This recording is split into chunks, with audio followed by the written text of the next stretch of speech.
Présentation du département génie électrique et informatique industrielle de l'IUT Montpellier 7. Chaque année, le département a une capacité d'accueil et de formation d'environ 260 étudiants, parmi lesquels 120 nouveaux entrants en première année et des diplômés à hauteur de 70 étudiants environ à Bac+2 avec l'obtention d'un DUT et 70 étudiants diplômés à Bac+3 à travers l'obtention d'une licence professionnelle. Concernant le bachelor universitaire de technologie dans l'offre de formation, il est possible d'intégrer ce BUT directement après l'obtention d'un baccalauréat, mais également d'intégrer ce BUT GE2I à travers les 3 années de licence, donc soit en licence 1, en licence 2 ou en licence 3. Il est également possible d'intégrer le BUT GE2I à l'issue donc, des classes préparatoires aux grandes écoles. La finalité du BUT GE2I est de préparer des gens disponibles sur le marché de l'emploi, mais pas que, puisqu'il est également possible de poursuivre donc, des études après l'obtention du BUT, soit en master, par exemple, ou encore en école d'ingénieur. Alors, quel parcours pour intégrer la formation BUT GE2I? Alors, si vous avez obtenu un bac général en 2021, il existe des spécialités qui vont être très adaptées, comme par exemple les spécialités maths, physique, chimie ou encore sciences de l'ingénieur, et des spécialités que l'on qualifiera de simplement adaptées, comme le numérique et les sciences informatiques, ou encore les sciences de la vie et de la Terre. Si par contre vous avez obtenu un bac technologique en 2021, un bac technologique STI 2D, pour sciences et technologies de l'industrie et du développement durable, sera un atout pour intégrer ce BUT. Alors, au niveau du recrutement, vous savez que vous devez déposer un dossier de candidature sur la plateforme Parcoursup. Actuellement, donc, on est dans la phase du 20 janvier jusqu'au 11 mars où vous devez vous inscrire et ajouter vos vœux. Sachez que les principaux critères qui sont pris en compte pour intégrer le BUT GE2I sont donc l'appréciation de l'équipe pédagogique, l'avis du conseil de classe et la motivation pour la filière. Également, la prise en compte des notes de français et de langue, mais aussi les notes de première et terminale dans les disciplines scientifiques. Donc, pour vous dresser un petit bilan issu donc, des chiffres Parcoursup qui sont remontés à l'issue de la promo 2020, donc, suite à la prise en compte de ces critères de sélection, niveau en maths et français en première et terminale, niveau dans les matières scientifiques ou technologiques, appréciation des enseignants, c'est-à-dire implication dans les études et l'absentéisme, la prise en compte de l'absentéisme, ainsi que des expériences professionnelles. Pour un département qui a une capacité d'accueil de 120 étudiants pour une première année, donc cette campagne de Parcoursup s'est soldée donc, par l'obtention de 119 vœux de type oui,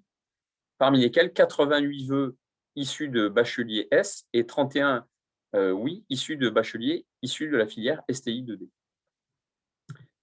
Alors, l'objectif de BUT est donc de préparer en 3 ans les étudiants aux fonctions de cadres intermédiaires qui vont être capables, alors, si le parcours électronique et système embarqué est choisi, de concevoir, réaliser, programmer et maintenir des cartes électroniques fixes ou embarquées,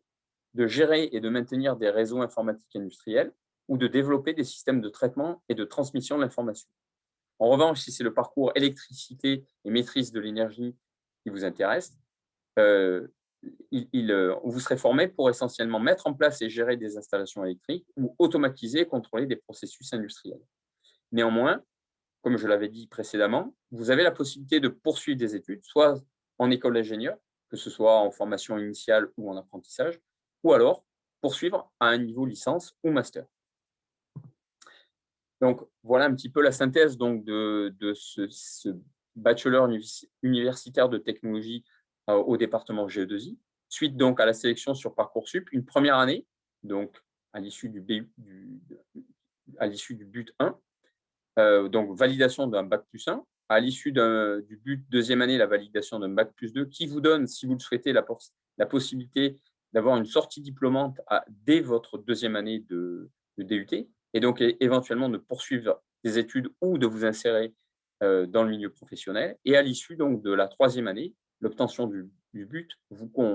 vous conduira donc à l'obtention d'un niveau Bac+3, donc un niveau licence, qui vous donnera la possibilité donc, de vous insérer directement dans la vie professionnelle ou de poursuivre des études. Donc, à titre d'information, sont ici présentés en bas de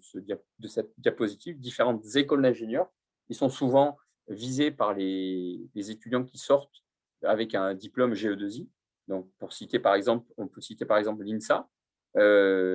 l'école des mines d'Alès, par exemple aussi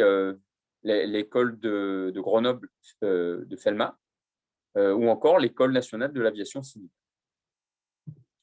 Alors, pour vous faire une idée un petit peu donc, de la manière dont vont s'articuler ces 3 années, je vous ai représenté ici donc, les 3 années A1, A2 et A3 qui sont elles-mêmes découpées en semestres. Donc, S1, S2 pour la première année, S3, S4 pour la deuxième année et S5, S6 pour la troisième année. Vous voyez donc que vous avez des compétences qui sont les compétences C1, C2, C3, les compétences de type tronc commun, c'est-à-dire qui vont être pour tous les étudiants du BUT GE2I communes. Donc, et puis à partir donc, de la deuxième année, une spécialisation avec des compétences spécifiques. Si vous choisissez le parcours EME, c'est-à-dire le parcours électricité et maîtrise de l'énergie, une compétence C4 qui s'appellera à ce moment-là la compétence installée. Et si vous choisissez au contraire plutôt le parcours électronique et système embarqué, une compétence une compétence spécifique qui s'appellera implantée. Alors, si on veut rentrer là aussi un petit peu plus en détail à travers ces 6 semestres qui constituent donc le fil d'Ariane du BUT GE2I, vous serez confronté donc, à un volume horaire d'enseignement total d'environ 2000 heures, parmi lesquelles 600 heures devront être consacrées à des projets tutorés, c'est-à-dire qu'en moyenne, typiquement, vous aurez entre 150 heures et 250 heures de projets tutorés par an.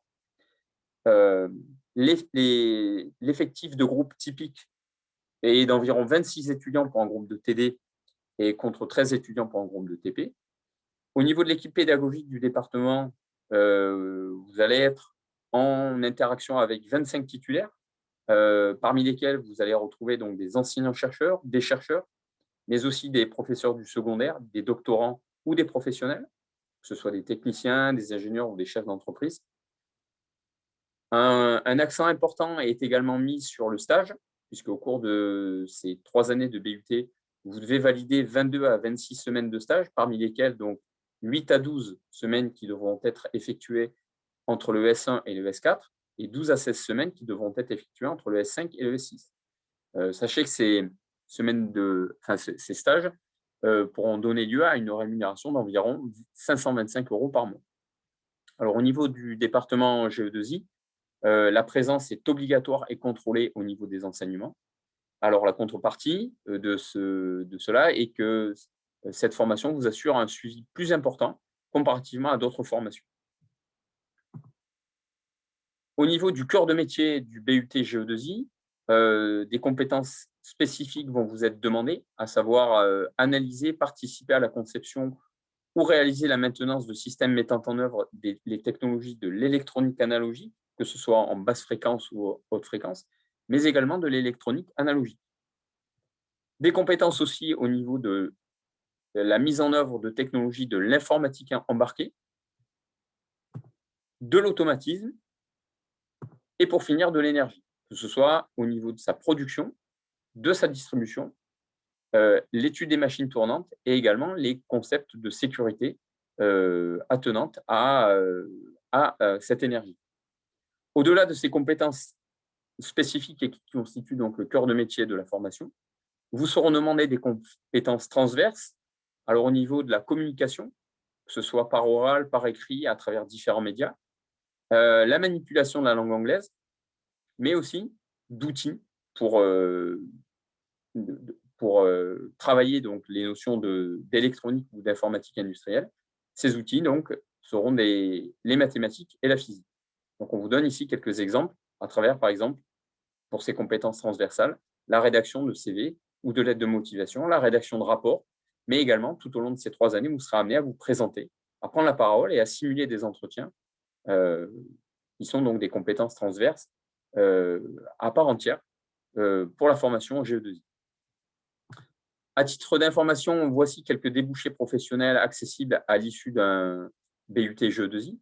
Alors, des débouchés possibles dans les domaines de l'industrie d'équipements électriques et électroniques, avec certains grands groupes comme Schneider, Legrand ou encore Bosch. Dans le domaine de l'aéronautique et de l'aérospatiale, à travers, par exemple, des grands groupes comme Airbus Hélicoptère, MBDA ou encore Safran. Dans le domaine des télécoms, citons par exemple Orange ou Matra, mais aussi de l'énergie, des transports et de l'automobile, à travers donc Areva, la SNCF ou encore Renault. Et pour finir, dans le domaine de l'électronique des composants, à travers ST ou Atmel. Donc, vous voyez que cette formation vous offre un grand éventail de débouchés professionnels divers et variés. Je n'en ai pas encore parlé, mais sachez que le département génie électrique et informatique industrielle héberge aussi 4 licences professionnelles, qui sont les licences gestion et efficacité énergétique des bâtiments, chargé d'affaires en ingénierie électrique et électronique, organisation et sûreté des systèmes industriels, et pour finir, système embarqué. À noter que les 2 licences ici encadrées en rouge, à savoir donc la licence CAIE et système embarqué, vont être prochainement intégrées dans l'offre de formation donc du BUT en 3e année. Enfin, pour terminer cette présentation du département, vous trouverez ici certaines informations utiles comme des numéros de téléphone ou des adresses email, notamment le site GE2I de Montpellier, où vous pourrez retrouver bon nombre ou plus de précisions encore ou de détails sur, par rapport aux détails que je vous ai fournis à travers cette courte présentation. Voilà, j'espère que ces quelques informations vous auront été utiles et vous remercie pour votre attention. Au revoir.